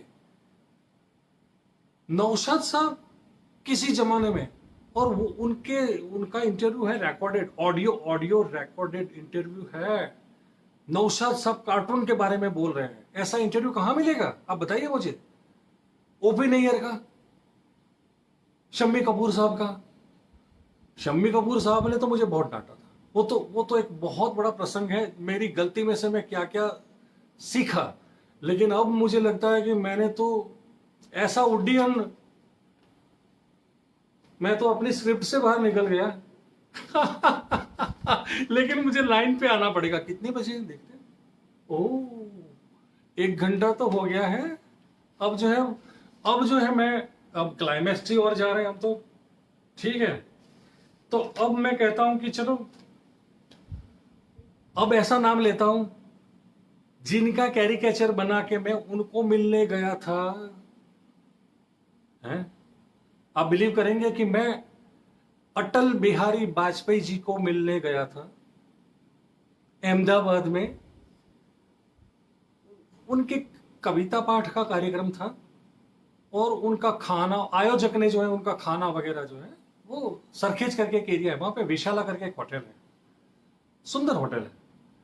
वहां पे गांव का परिवेश सारा और इस तरह से बनाया हुआ सब कुछ है। वहां पे वाजपेयी साहब, तब मैं ओएनजीसी में था और मैंने जो है अपने अखबार का नाम लेकर के जो है अपॉइंटमेंट मांगी वो आयोजक से कि मैं मिलना चाहता हूं। कह रहे निर्मिश भाई कम ऑन, क्योंकि वो आयोजक था, वो प्रकाशक था, उसने मेरी किताबें भी छापी हुई थी। तो कह रहे यार आप तो घर के आदमी हो, क्या आप अपॉइंटमेंट मांगते हो, आप आ जाओ। तो भाई मैं तो चला गया। और वाजपेयी जी की सेंस ऑफ ह्यूमर, हाय हाय हाय, गजब मतलब गजब, गजब मतलब गजब।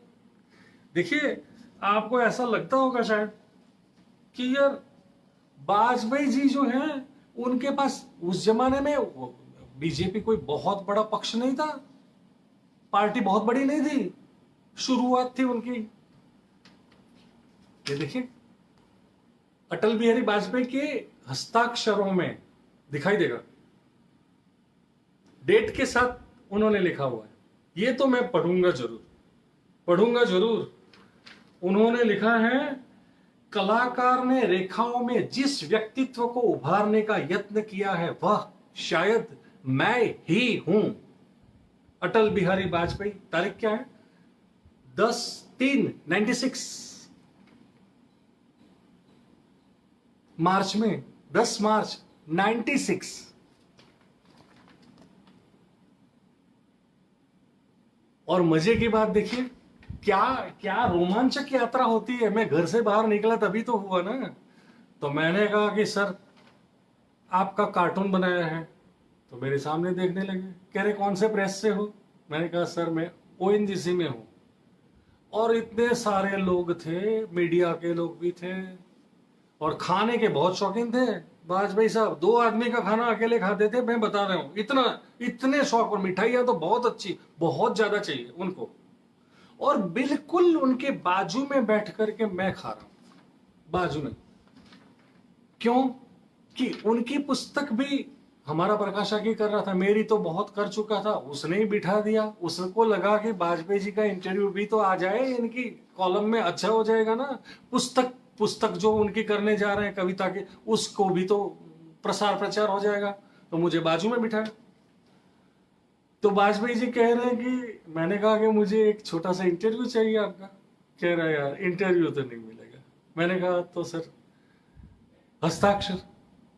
कह रहे हस्ताक्षर पे थोड़ा सा सोच के बताना पड़ता है, लेकिन सोचा कब जाता है? जब पेट भूखा ना हो। पहले खा लेने दो यार जम के। तो वाजपेयी जी की बाजू में बैठ गए, और मैं तो उनके ही देख रहा हूं। कह रहे खाना भी तो खाओ यार, क्या करते रहते हो? इसके बाद जो है उनका खाना हो गया। फिर कहा सर, बहुत मीडिया वाले आगे पीछे घूम रहे। मैंने कहा सर जी हस्ताक्षर। तो वो विशाला होटल जो है ना, उसमें गांव जैसा बना के रखा हुआ है। तो सारे फानुस, कोई इलेक्ट्रिसिटी आपको दिखाई नहीं, बल्ब कोई नहीं दिखाई देगा, ट्यूबलाइट नहीं दिखाई देगी, फानुस सारे। अब फानुस की कितनी कैपेसिटी होती है, कितना तेज उससे मिलेगा। और आपको वाजपेयी जी की उम्र भी तो थी, और उनको चश्मा लगा के देखना भी पड़े कि कैसा लग रहा है। अब उन्होंने कहा कि ऐसा करते हैं, हम जो है काउंटर पे जाते हैं ना, वहां पे जाके कुछ लोगों को बोला कि यार कुछ और फानुस लेके आना, तो ठीक से दिखाई नहीं देता। तो कुछ लोग फानुस लेके आ गए। और वाजपेयी जी जो है सबके बीच में, उन्होंने मुझे, ये सारा है इस, कहां गई किताब, इसमें है। उनकी मुलाकात में क्या हुआ था ये है इसमें, कार्टूनिस्ट के कैमरा में। तो मैंने कहा सर जी कह रहे हो निर्मिश, एक बात मैं पूछना चाहता हूं सारे मीडिया के सामने। कह रहे आप तो ओएनजीसी में काम करते हो ना? मैंने कहा जी सर मैं मैकेनिकल इंजीनियर हूं, पोस्ट वैसे बड़ी नहीं है लेकिन मैकेनिकल इंजीनियर हूं, सुपरवाइजर का काम करता हूं। कह रहे कुछ भी हो इंजीनियर तो हो ना? मैंने कहा जी सर। कहते यार पिछले 3-4 साल से तो ओएनजीसी को कोई बड़ा ऑयल फील्ड मिला नहीं है, तो ओएनजीसी के इंजीनियर्स क्या चालू नौकरी में कार्टून ही बनाते हैं? चालू नौकरी में बनाते हो क्या? और लोग इतने हंस रहे ठाका मार मार के। उन्होंने मेरी फिल्म उतार दी थी। ये कहते हैं सेंस ऑफ ह्यूमर। इसके बाद कहते हैं निर्मिश बुरा मत मानना। मैं तो, आप तो व्यंग्यकार हो यार, समझ सकते हो। मैंने कहा सर नहीं, लेकिन चालू नौकरी में नहीं बनाता मैं। आप क्या बात आप करते हैं, चालू नौकरी में कैसे बन सकता है, कंसंट्रेशन कहां से आएगा? कह रहे नहीं मैंने तो ऐसे ही कह दिया, लेकिन अखबारों में भी आ गया था कि वाजपेयी जी कह रहे हैं कि ओएनजीसी के इंजीनियर क्या चालू नौकरी में कार्टून बनाते हैं।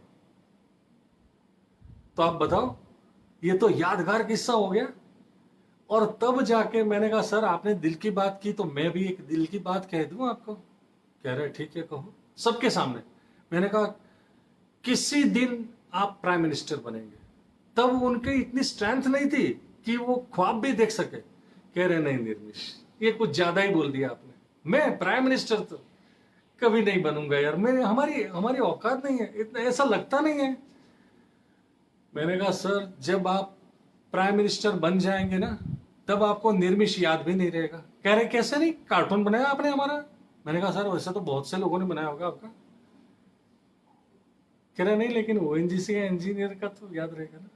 मैंने कहा तो सर, तो जब आप प्राइम मिनिस्टर बनेंगे, मैं 100% श्योर हूं कि आप प्राइम मिनिस्टर बनेंगे, और तब मैं खत लिखूंगा तो आपके पास टाइम नहीं होगा जवाब देने का।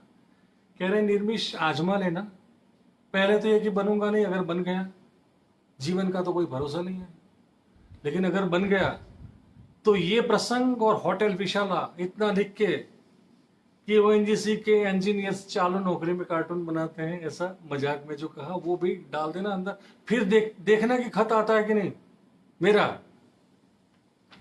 जनाब ये खत है अटल बिहारी वाजपेयी का, उसकी डेट अलग है। जिनके अंदर चिराग जलते हैं घर से बाहर वही निकलते हैं, अगर मैं नहीं निकलता तो ये इतिहास बनता है क्या? अटल बिहारी वाजपेयी छोटा आदमी लगता है क्या आपको? अटल बिहारी वाजपेयी ने, डेट है इसकी 5 फरवरी 1999, 99 साल 1999। उसमें लिखा है प्रिय श्री ठाकर, आपके दिनांक 19 जनवरी के पत्र के लिए धन्यवाद, जिसके साथ आपने गुजराती साहित्यकारों के व्यंग्य चित्रों की अपनी पुस्तक की प्रति भी भेजी है। वो ये है साहित्यकारों के कैरिकेचर्स, वाजपेयी जी की दिल को छू गई वो एक किताब है। तो आशा है कि इस पुस्तक के अध्ययन से लोगों को साहित्यकारों के बारे में जानकारी मिलेगी। मैं आपके सुखद एवं उज्जवल भविष्य की कामना करता हूं, अटल बिहारी वाजपेयी। ये दूसरी डेट है, कार्टून भी हस्ताक्षर है, वो दूसरी डेट है ना। इतिहास बनता है कि नहीं? ये कोई छोटा नाम है, अटल बिहारी वाजपेयी इंटरनेशनल लेवल का नाम है। ठीक है, फिर अब मैं मुद्दों पे आ जाऊं, क्योंकि ये तो बड़ा अजीब सा हो गया कि मैं तो स्क्रिप्ट के बाहर जाने लगा हूं, ऐसा लगता है। एक मिनट, तो अटल बिहारी वाजपेयी के बाद जो है Amitabh Bachchan. Oh my God, Amitabh Bachchan छोटा नाम है? नहीं ना है।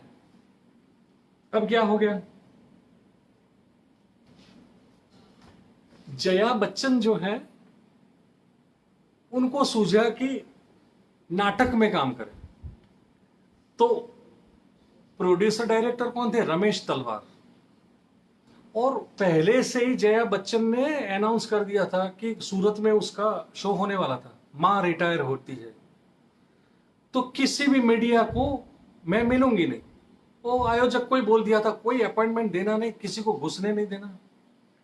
अब आयोजक तो हमारे मित्र ही थे। मैंने कहा बॉस, कह रहे निर्मिश जी मना किया हुआ है। फिर जो है फिल्म इंडस्ट्री में काफी दोस्त थे, किसी से पता लगा कि यार रमेश तलवार प्रोड्यूसर डायरेक्टर है इस ड्रामा के, इसको कहते हैं स्पिन बॉलिंग। अब ऐसा होता है ना कि बहुत बड़ी बड़ी फिल्में बनती हैं, लेकिन इसके प्रोड्यूसर डायरेक्टर को आम जनता, कुछ लोग, ऐसा नहीं है सुभाष घई जैसा नाम होगा तो याद होगा, लेकिन कोई भी फिल्म में बोल दूं तो उसके प्रोड्यूसर डायरेक्टर कौन थे अब तो कैसे पता चलेगा? चेतना फिल्म है, किसने बनाई थी आपको पता है? तो मैंने सोचा कि चलो प्रोड्यूसर डायरेक्टर के ऊपर एक उनको क्लीन बोल्ड कर देते हैं। तो मुझे उनका लैंडलाइन नंबर मिला तो मैंने उनको फोन लगाई। मैंने कहा सर जी, आपका कार्टून मैंने बनाया है। अब उस जमाने में तो खत से जाता था, कितना टाइम लग जाएगा। मैंने कहा सर मैं सूरत में रहता हूं, तो अपने आप बोल पड़े। कह रहे यार सूरत में तो हमारा शो है ना, तो तब आ जाना। मैंने कहा बस घुसने देंगे क्या? तो उनको एकदम से याद आया, कह रहे बाप रे, जया बच्चन ने तो कहा कोई नहीं चाहिए अंदर। कह रहे निर्मिश ऐसा है, मैं कह दूंगा, मेरा कार्टून ले आना। मैंने कहा सर आपके ऑटोग्राफ भी चाहिए। अरे भाई ये तो स्पिन बॉलिंग काम बन गया मेरा। तो कह रहे हैं आप आ जाना, आप मेरे गेस्ट हैं, ठीक है। तो आप जो है, तब कोई दूसरे आदमी आए तो ये मत कहना कि मैं कॉलमिस्ट हूं या ये कुछ नहीं मिलना, बस रमेश तलवार जी का मित्र हूं और आया। तो मैं तो गया अंदर, फिर रमेश तलवार जी का ऑटोग्राफ लिए। फिर मैंने कहा बॉस ये जया जी का भी तो है। कह रहे यार वो गुस्सा करेगी, उसने मना किया हुआ है। मैंने कहा सर ट्राई मारिए ना प्लीज, मेरे मेरे लिए। जब यहां तक आ गया देखिए कितना सुंदर बना है, और गेटअप क्या है, गुड्डी का। तो जाके भाई प्रोड्यूसर डायरेक्टर का वेट तो पड़ता ही है। उन्होंने जया जी को बताया कि देखो एक आर्टिस्ट है, उसने आपका कार्टून बनाया है, आप जरा एक नजर मार लो ना। लेकिन उनको क्या था, उनको ड्रामा का ज्यादा अनुभव नहीं था। जया बच्चन का मैं बता रहा हूं, बार बार डायलॉग बोल रही है, वो स्क्रिप्ट लेके रट रही है और बीच में लिंक टूट जा रही है।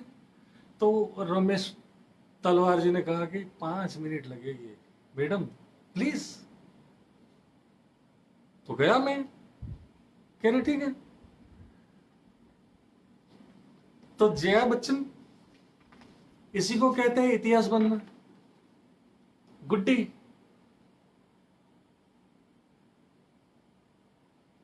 इसमें जया बच्चन ने लिखा है, इसे देखकर पता चला कि मेरी ये भी एक रूप है मां की।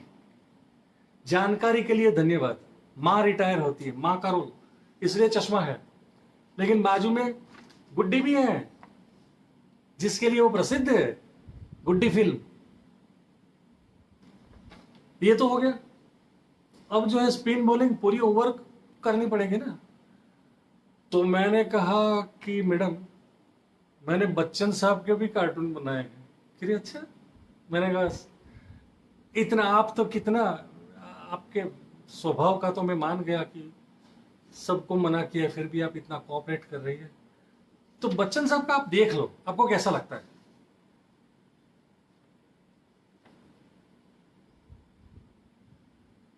बच्चन साहब का कार्टून देखा जया जया जया जी ने, और कह रही तो बढ़िया है। मैंने कहा मैडम बच्चन साहब को हजारों खत आते हैं, उसमें मेरा चला जाएगा, मैं खत से भी भेज सकता हूं, लेकिन आपके हाथों से मिले। कह रहे देखो निर्मिश एक बात मैं कह देती हूँ, हम दोनों एक दूसरे के काम में इंटरफियर नहीं करते। मैं सिर्फ उनके हाथ में दूंगी कि आपका कार्टून, और आपके कार्ड भी दे दो, उसके साथ मैं बोलूंगी कि ये कार्टून स्टोरी इसने भेजा है, बाकी उनकी मर्जी रिएक्ट करे या ना करे। अमिताभ बच्चन की बात चल रही है, तो भाई अमिताभ बच्चन के पास पहुंचा, वो साथ में मैंने क्या किया था पता है भाई, कह रहा हूं ना कि स्पिन बॉलिंग डालनी है तो ओवर तो पूरी करनी पड़ेगी ना। तो मैंने सोचा सारे ही दे दो, अभिषेक बच्चन, उनके बच्चे, ये सब। तो अमिताभ बच्चन को सच में बहुत अच्छा लगा। तो उनकी, नाम मैं भूल गया, चलो नाम बताना भी नहीं चाहिए, उनकी पीए हैं, मैडम है, बहुत अच्छा। क्या नाम लेने से भी कुछ नहीं, मिस रोजिया ऐसा कुछ था, रोजिया ऐसा। उनका फोन आया कि निर्मिश जी आपका कार्टून तो बहुत अच्छा लगा है, तो सर आपको एक लेटर लिखेंगे। अब ये लेटर पढ़वा दूं क्या आपको। अमिताभ बच्चन के ऑटोग्राफ दिखते हैं।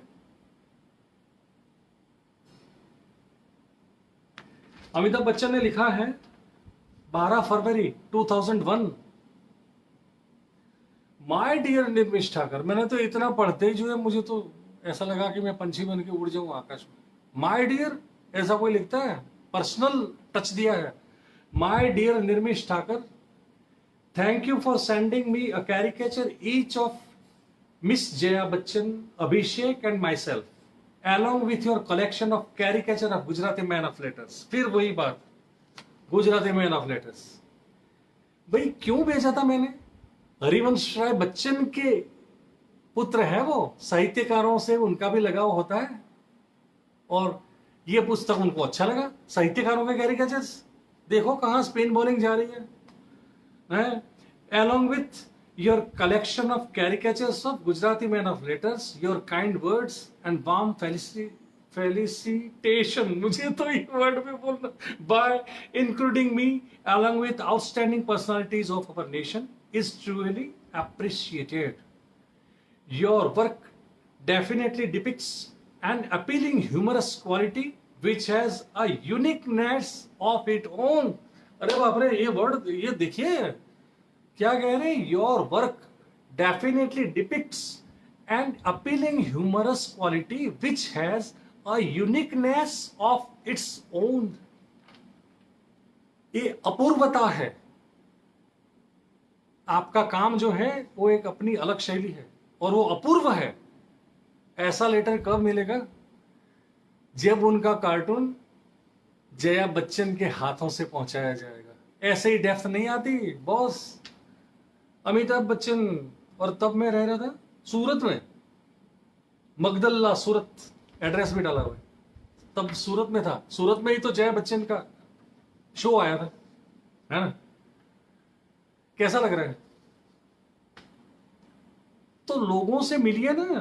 तो ये कोई करता नहीं है, मैं तो करता हूं. कितने बजे हैं? ओ, 1.25 घंटा हो गया है, अभी भी टाइम है, चिंता मत करिए. ठीक है. फिर हो गया आशा भोसले. अब थोड़ा सा फास्ट करना पड़ेगा और कुछ नहीं.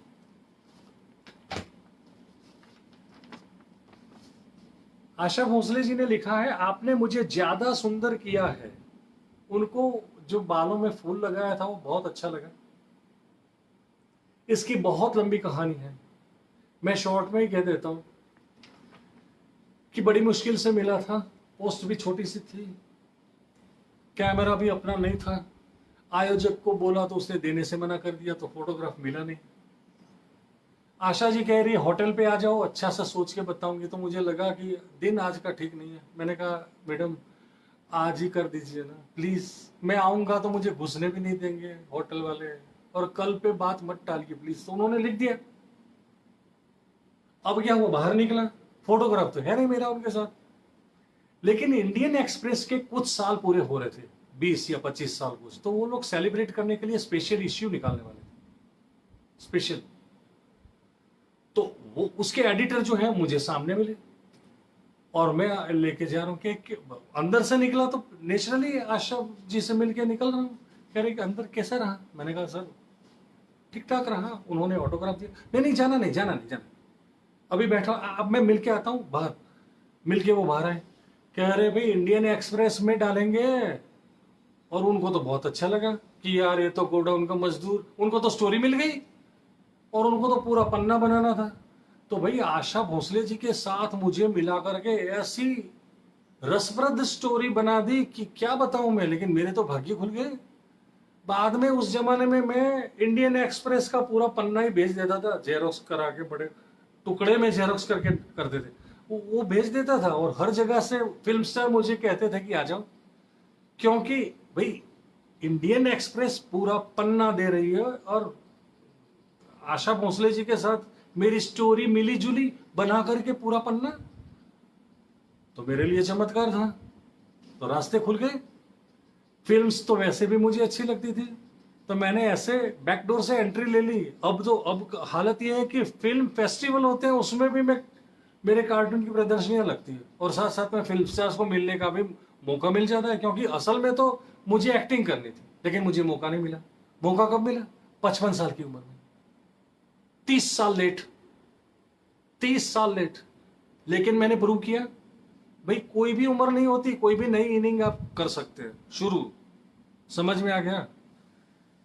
तो भाई आशा जी की वजह से द्वार खुल गए मेरे फिल्म स्टार्स को मिलने के. अच्छा अब क्या है, मैंने लिखा हुआ है इसमें, इसके बाद है आर के लक्ष्मण. ओहो, आर के लक्ष्मण कोई छोटा नाम है? इंटरनेशनल कक्षा का नाम है ना आर के लक्ष्मण. इंडिया में अगर पूछा जाए कि एक ही कार्टूनिस्ट का नाम बोलो तो कौन? आर के लक्ष्मण ही आएगा ना. कोई शक है आपको? नहीं है ना. अब क्या हुआ, फिर वही साहित्यकारों की कार्टून्स मैंने बनाए. मुझे लोग पागल कहते थे, कह रहे यार साहित्यकारों के कार्टून्स बना करके कौन खरीदेगा यार. एकाध इक्का दुक्का रघुवीर चौधरी या उमाशंकर जोशी को लोग जानते होंगे, बाकी लोगों को कौन जानता है ये पुस्तक. लेकिन प्रकाशक ने पता नहीं रिस्क लेकर के कर दी ये, और मैंने डेडिकेट कर दिया आर के लक्ष्मण को, डेडिकेटेड टू आर के लक्ष्मण. और फिर मैंने उनको भेजी तो उनका तो खत आ गया. अरे खत कहाँ आ गया, ये रहा, उनका खत आ गया भाई आर के लक्ष्मण जी का. कि ये पुस्तक तो बहुत सुंदर है, अपूर्व है, क्योंकि पहली बार ऐसी पुस्तक तो उन्होंने कहीं देखी नहीं थी। तो मैंने कहा सर लोकार्पण तो बाकी है, आप ही पधारे और इस पुस्तक का लोकार्पण आप ही करिए। देखो बात कहां से कहां जाती है। वो कहते हैं निर्मिश, मैं जानता हूं कि आपकी फिनेंशियल पोजीशन अच्छी नहीं है, लेकिन मैं बाय एयर आता जाता हूं और 5 स्टार होटल में रहता हूं। मैं कुछ पैसा नहीं चाहता, लेकिन हमारी फैसिलिटी तो उस ग्रेड की होनी चाहिए। अरे भाई, लेकिन आर के लक्ष्मण ने यस बोल दिया तो मुझे आयोजक मिल गए। वो कह रहे क्या बात है, एयर टिकट दे देते हैं उनको, 5 स्टार होटल में भी कर देते हैं और इसका लोकार्पण करते हैं और आपका एग्जीबिशन भी लगा देते हैं। तो इसी का एग्जीबिशन लग गया, एग्जीबिशन लग गया और आर के लक्ष्मण जी आए, उन्हें इस बुक को लोकार्पित भी किया। अरे भाई, मेरे तो क्या कहते हैं भाग्य खुल गए। और एक बहुत रोमांचक बात यह है कि मैंने जब कहा अपनी स्पीच में, अपने भाषण में, अपने वक्तव्य में कि ये मेरी पहली कार्टून प्रदर्शनी है, कैरिकेचर एग्जीबिशन, कैरिकेचर प्रदर्शनी, तो आर के लक्ष्मण ने अपनी स्पीच में कहा कि मैं भी पहली बार किसी कार्टूनिस्ट को प्रमोट कर रहा हूं। मैं किसी भी कार्टूनिस्ट को प्रमोट नहीं करता, क्योंकि मुझे भी किसी ने प्रमोट नहीं किया था। बहुत बड़े टाइटल में आ गया था वो, इंग्लिश मीडिया सारा मौजूद था वहां पे। उन्होंने लिख दिया कि आर के लक्ष्मण कह रहे हैं कि मुझे भी किसी ने प्रमोट नहीं किया था, इसलिए मैं भी किसी कार्टूनिस्ट को आज तक प्रमोट नहीं किया मैंने, लेकिन this one is the first incident कि निर्मिश ठाकर को मैं प्रमोट कर रहा हूं। क्योंकि यादगार तो अब हर जगह से यादगार यादगार हो रहा है। इंग्लिश मीडिया में छा गए फिर से, पहले आशा भोसले की वजह से, अब आर के लक्ष्मण की वजह से। देखिए उनका कैरिकेचर मैंने बनाया, उनको भी बहुत अच्छा लगा। उनके जो मेन कैरेक्टर है ना, ये वो उनको आइडिया दे रहे हैं, ऐसा उनको बहुत अच्छा लगा था ये। तो जनाब ये भी एक हिस्ट्री बन गई। फिर आगे नाम आता है कौन सा, एक मिनट कहां चला गया, ओ देवानंद, माय गॉड। अरे देवानंद का तो कितने बजे हैं, अभी 15 मिनट और है, खींच लेता हूं यार, आज तो खींच ही लेता हूं। नहीं तो भाई देवानंद का मैंने कैरिकेचर बनाया, ये रहा, और मैंने अपॉइंटमेंट मांगी आशा भोसले और सब लगा के। निमेश भाई ऐसे ही थे कि मुझे आपको मिलना है, तो भाई वो भी खोपड़ी थे मेरी जैसे। वो कार्टूनिंग को कला ही नहीं मानते थे, फिर भी मुझे क्यों बुलाया मुझे नहीं पता। भाई मैं उनको मिलने चला गया तो उन्होंने कहा कि निर्मिश आप बहुत कलाकारों से मिले हैं, तो मैं आपको देखना चाहता था, लेकिन कार्टूनिंग को मैं कला नहीं मानता, इसलिए कार्टून रख दो बाजू में, कोई हस्ताक्षर मिलेगा नहीं, मुझे देखना ही नहीं, मुझे कार्टून अच्छे नहीं लगते। आपको तस्वीर चाहिए तो आ जाओ, लेकिन कार्टून को उस वहां दूर रख दो, पिक्चर में भी नहीं आना चाहिए, फोटो में। तो भाई उनसे तो तस्वीर भी खिंचवा ली। अरे यार मैं अभी जल्दबाजी में तो वो तस्वीर, लेकिन सारी चीजें हैं, गूगल में सर्च कर लीजिए आपको मिल जाएगा। तो ये कार्टून जो है उन्होंने देखा ही नहीं, देखा नहीं, और मैंने तस्वीर खींचा ली। मैं निराश भी हो गया कि ये क्या आदमी है कि कला जब मानते ही नहीं फिर भी बुलाया मुझे। लेकिन मजे की बात देखो कि काफी सालों के बाद बेंगलोर में मेरी कैरिकेचर प्रदर्शनी लगी, फिल्म स्टार्स के कैरिकेचर्स की, उसमें देवानंद का भी था। और इनोग्रेट कौन किसने किया था पता है, उद्घाटन किसके हाथों, गिरीश कार्नाड। गिरीश कार्नाड साहित्यकार के रूप में भी बहुत बड़ा नाम है, एक्टर के रूप में भी बहुत बड़ा नाम है, 8 फिल्मों में भी बहुत काम किया है? तो अब मजे की बात क्या है, गिरीश कार्नाड ने पूरा चक्कर लगा के सारे कैरिकेचर्स देख लिए। फिर वो ऐसे थे, उन्होंने कहा कि पहले देखूंगा फिर इनोग्रेशन होगा, दीप प्रागट्य जो करते हैं वो किया। फिर इंग्लिश मीडिया तो था ही, वहां बैंगलोर में तो गढ़ है, 50 कार्टूनिस्ट तो वहीं बैंगलोर में है। हमारे अहमदाबाद में रण है, 2 कार्टूनिस्ट भी मुश्किल से नहीं मिलेंगे। हाँ, और निमेश भाई की जैसे कार्टूनिस्ट होंगे अहमदाबाद में, पूछेंगे कौन निमेश भाई, ऐसा हाल है। चलो जो भी है, लेकिन वहां पे 50 कार्टूनिस्ट और इंग्लिश मीडिया की हाजिरी है। और एक लड़की ने पूछा, ये वीडियो भी है, ये सारा आपको मिल जाएगा, मुझ पे विश्वास मत करिए, आप यूट्यूब पे देख लीजिए। तो क्या हुआ कि गिरीश कार्नाड साहब को पूछा कि सर श्रेष्ठ कैरिकेचर कौन सा है। अब ये तो कलाकार ईमानदार काफी कह रहे इस एंगल से तो मैंने देखा ही नहीं, चलो फिर से घूमते हैं, फिर देखता हूं मैं कौन सा श्रेष्ठ है। कह रहे निर्मिश आओ, फिर से चक्कर, और सारा मीडिया के लोग भी पीछे पीछे पूरा चक्कर मारा। और बॉस इतिहास ऐसे बनता है, उनको 150 कैरिकेचर्स में से एक ही श्रेष्ठ लगा जिसपे उंगली रखी वो ये कैरिकेचर है, Dev Anand. Oh my God, Dev Anand ने हस्ताक्षर नहीं दिए थे। और वो लड़की तो, वो जो लड़की ने पूछा था क्वेश्चन, वो तो बहुत बड़ी तेज थी। उसने फिर मुझे पूछा कि निर्मिश जी, आपने जो है जितने भी कलाकारों पे आपने मुलाकात की है, उनके हस्ताक्षर हैं कैरिकेचर पर। मैं घड़ी भी देख रहा हूं, और हस्ताक्षर तो है और फोटोग्राफ भी है, लेकिन देवानंद के कैरिकेचर पे कोई हस्ताक्षर नहीं है, लेकिन फोटो तो है। मतलब कि आप मिले हैं, तो क्या हस्ताक्षर नहीं दिए उन्होंने, या आपने मांगे नहीं? अब धर्म संकट हो गया। नॉर्मली मैं किसी को बुरा भला कुछ बोलना मुझे अच्छा नहीं लगता, और देवानंद का मैं फैन था, चाहे उन्होंने हस्ताक्षर दिए ना दिए, लेकिन मैं फैन था। मेरे पापा भी फैन थे, उसमें कोई शक नहीं है। 3 महान कलाकार माने जाते थे ना, राज कपूर, देवानंद और तीसरे, और नाम भूल गया, तीन की तिकड़ी मानी जाती थी। तो कहने का मतलब कि देवानंद, अब मैं तो फंस गया। तो मैंने कहा ऐसा है कि देव साहब कार्टून को कला नहीं मानते थे, उन्होंने कार्टून को देखना भी उचित नहीं समझा। हस्ताक्षर देने की तो बात ही छोड़ दो। अब मजा आ गया भाई। ऐसा था कि कवरेज कैसे मिलता है, जब रोमांचक चीजें निकल आती है तो कवरेज ज्यादा मिलता है। अब निमेश भाई ने तो कुछ किया नहीं, ऊपर वाले ने कुछ बना के रखा हुआ है, और निमेश भाई इधर से उधर जाते हैं, तो स्टोरी बन गई।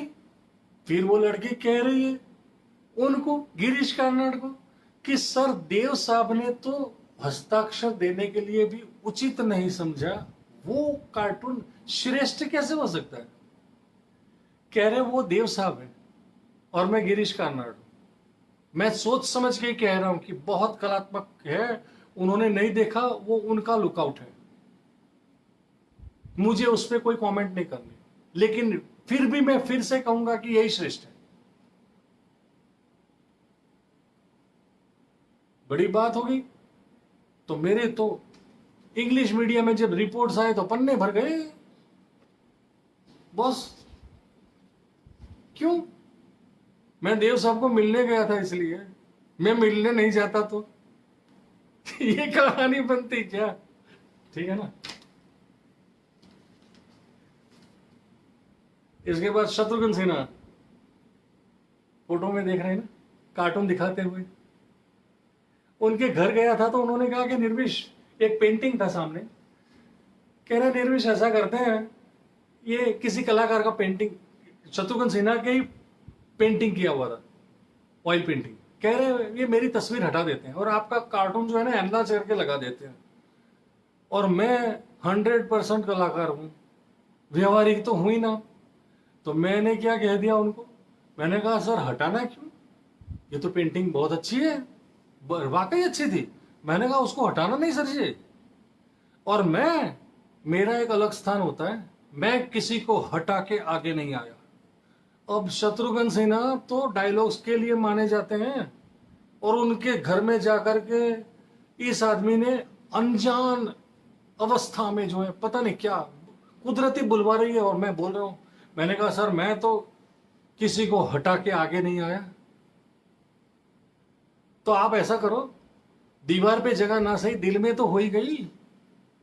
यही तो सबसे बड़ा अवार्ड है कि आपको लगा कि पेंटिंग को हटा के इस पे लगा दिया जाए, वही बहुत बड़ी इज्जत है मेरे लिए कि आपने ऐसा फील किया, आपके दिल में जगह बन गई ना सर।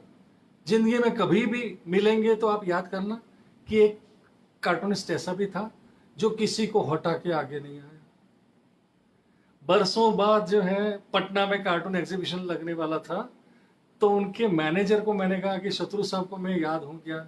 शत्रु साहब आए तो अच्छा है क्योंकि पटना में एग्जीबिशन होने जा रहा है। तुरंत कह रहे अच्छा, तो इतने सालों तक आपने कांटेक्ट ही नहीं किया और साहब आपको याद कर रहे हैं। आपने बॉम्बे में बंगलो है वहां तो उन्होंने लगाया हुआ है, यहाँ दिल्ली की ऑफिस में भी लगाया हुआ है आपका, और आपको टाइम ही नहीं मिल रहा है साहब को मिलने का। मैंने कहा बहुत तकलीफ में था मैं। कह रहे छोड़िए बहानेबाजी, लेकिन निर्मिश जी एक बात बता दूं, हमारी ऑफिस में भी लगाया हुआ है बड़ा बना के। तो मैंने कहा सर से बात कराइए ना। तो शत्रुघ्न सिन्हा से फोन पे, क्या निर्मेश? मैंने कहा सर पटना में एग्जीबिशन होने जा रहा है, आप पधारे। कह रहे यार शत्रुघ्न सिन्हा लोगों को डायलॉग सुनाए और ये कार्टूनिस्ट आकर के जो है मुझे विचलित करके चला गया। वो डायलॉग तुम्हारा आज भी मुझे याद है कि मैं किसी को हटा के आगे नहीं आया। मैंने कहा सर जी जब डायलॉग अच्छा लग रहा है तो मुझे भी तो पसंद करिए, पधारिए। फिर पटना में आए, उन्होंने जो है इतना बड़ा भाषण दिया था, 45 मिनट का भाषण मेरे व्यंग्य चित्रों पर। यह भी इसलिए कि मैं उनके घर गया था, इसलिए।